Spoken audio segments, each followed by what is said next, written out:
So in this other parts, we'll be focusing on how to create a feed map and how to configure it to be able to auto trace and to be able to capture our data.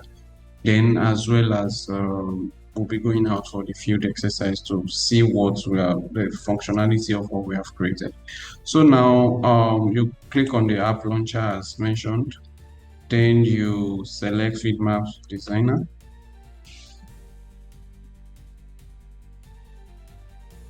So another screen, another tab will be opened automatically from there. You can now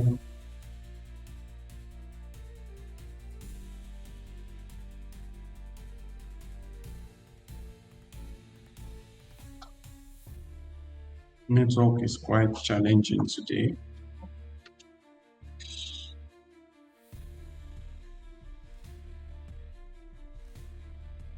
So now you can now select the particular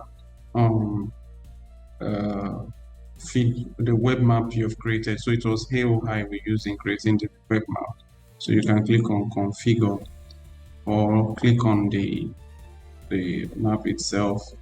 So from here now, we're going to create a form for the application we want to create.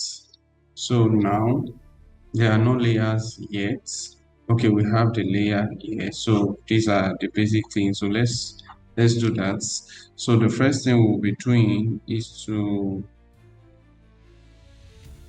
create our, what's it called, our form. So all you do is you drag from the field session and put it inside here. Then you can actually edit the display name,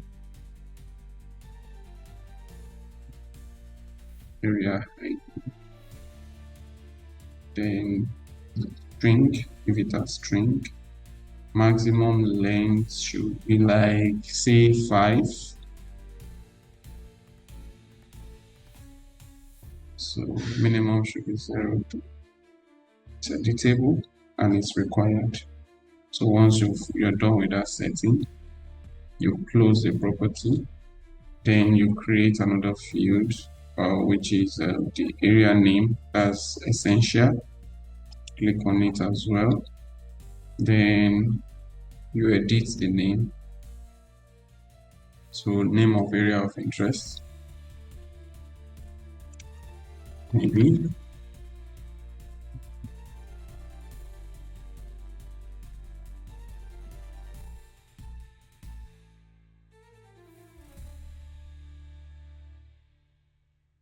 Or area of interest name, sorry. Anyway, I think this sounds better.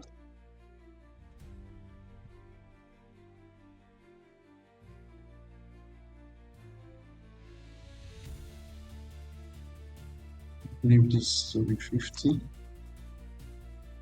Then it's important. Change this.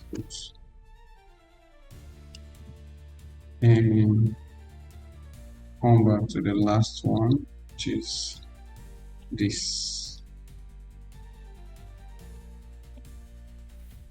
So area in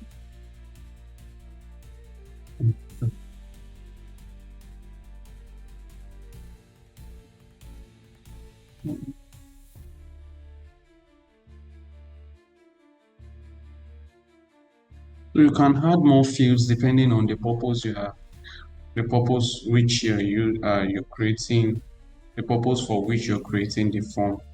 So it depends on you, and add more. So these are just a few questions I want to ask while doing it. So that's that. Then the next thing I need to do is to, so don't forget you save this. So saving your form. Don't forget to save. Then I think one last thing. Let's see.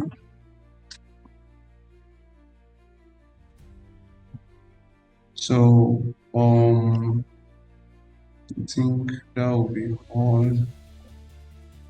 So any other thing? No. So well, let's not waste our time. We go straight to geofencing. In case if you want to, if your project will require you to geofence, you can add geofence from here. Then offline. So in case if you are going to an environment where there is no network, you can always, create offline here. So to do that, all you just need to do is manage area, manage area.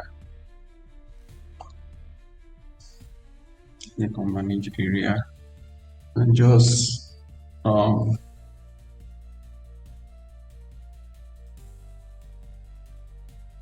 assign the particular area you want to map offline. Okay, since we'll be mapping this area, you can just decide to, create offline area.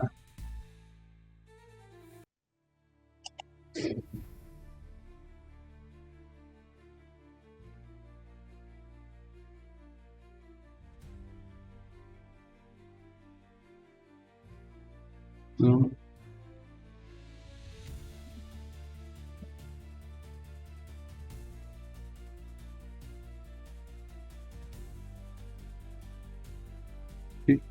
So we can just, since it's actually zoomed to the particular area, can just, this is an offline area now. You can decide to save it. One has been created now. So once you are done with that, can decide. Okay, that's done. And close. Then that has been created. We've created one offline area. Then features and attachments. And decide to. So this is for offline features and attachments and all.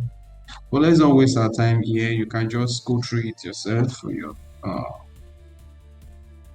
on your own. Then let's go straight to app settings, which is one of the reasons why we're doing the video. Then for collection, so you set your accuracy for mobile device to 5 meters accuracy. Then your averaging, you set your GPS averaging to be 10. So you toggle it, set it to 10. Then your streaming, set the distance to like 5 meters. Then fixed type, that's in case if you're using RTK fix, you can select this, but you can use any, so that even if it's RTK, it can be able to pick the accuracy and all of that. Then you lift this as center the map, that's collecting new features, center the map and add a point at your location. So because it's tracing your location along the path which you're following. Don't forget, you can use this for your route tracking too as well. So manual location and allow manual location, photo upload, large, that's like that. So you can leave this as default. Then feature actions, okay, for pre-attributes, okay, leave this as default. Leave this as default, just leave this as default.